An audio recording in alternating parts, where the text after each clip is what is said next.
یہ 4 کام جو عورت کر لے، امام کائنات نے فرمایا، اللہ کے نبی نے فرمایا، المرأۃ اذا صلت خمسا وصامت شہرا واحسنت فرجا واتات بعلہا، جو عورت یہ 4 کام کر لے، 4 کام کر لے، 5 وقت کی نماز پڑھ لے، رمضان کے پورے مہینے کے روزے رکھ لے، اپنی شرمگاہ کی حفاظت کر لے اور اپنی شوہر کی اطاعت و فرما برداری کر لے، فَلْتَدْخُلْ مِنْ أَيِّ أَبْوَابِ الْجَنَّةِ شَاءَتْ، ایسی عورت سے کہا جائے گا، اے اللہ کی نیک بندی، تیرے لیے جنت کے 8 دروازے کھلے ہوئے ہیں، تو جس دروازے سے داخل ہونا چاہے ہو جا، تو جس دروازے سے جانا چاہے چلی جا، تو جس دروازے سے انٹری پانا چاہے پا جا، تیرے لیے جنت کے 8 دروازے کھلے ہیں۔ میری ماں بہنوں، لو تمہارے لیے یہ 4 کام کرنے پر اللہ کے رسول فرماتے ہیں کہ جنت میں انٹری مل رہی ہے تمہیں۔ 5 وقت کی نماز پڑھ لو، روزہ رکھ لو، شوہر کی اطاعت کر لو، شرمگاہ کی حفاظت کر لو،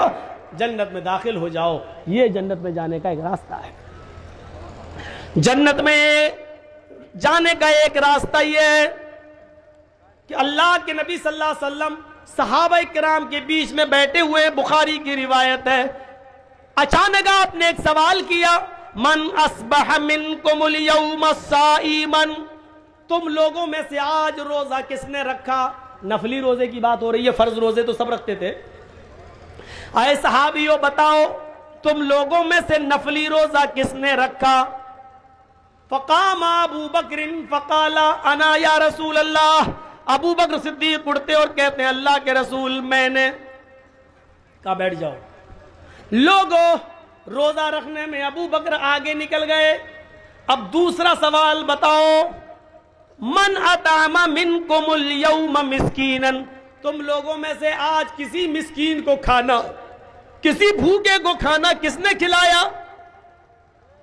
فقام ابو بکر فقال انا یا رسول اللہ، دوبارہ ابو بکر صدیق اٹھتے اور کہتے ہیں اے ابو بکر میں روزے سے تھا، میرے حصے کا کھانا بچا ہوا تھا، میں کھانا کھا نہیں سکتا تھا روزے کی حالت میں، اس لیے میرے دروازے پر ایک بھوکا آدمی آیا، مسکین آیا، میں نے اپنے حصے کا کھانا اس کو کھلا دیا۔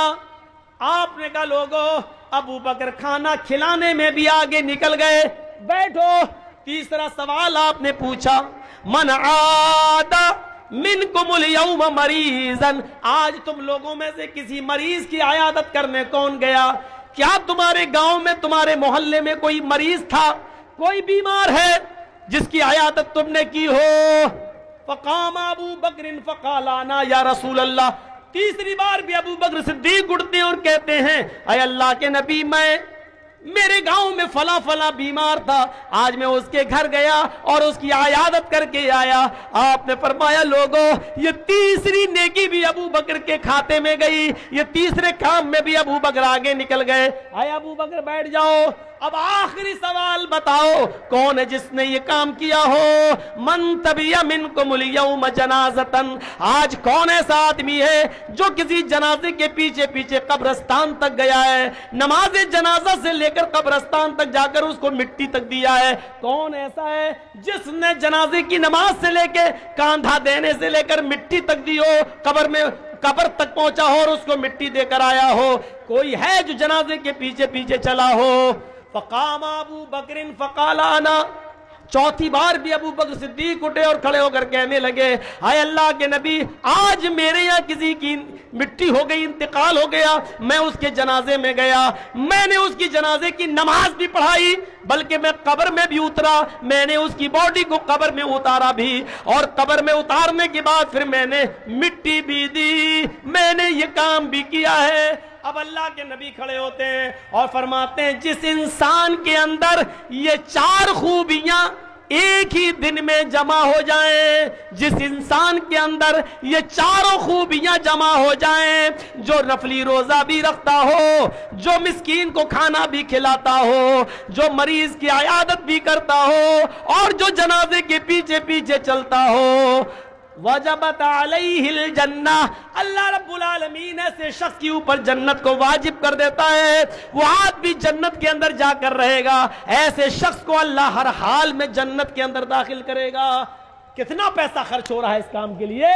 جنت میں جانے کا یہ راستہ بتایا جا رہا ہے، راستہ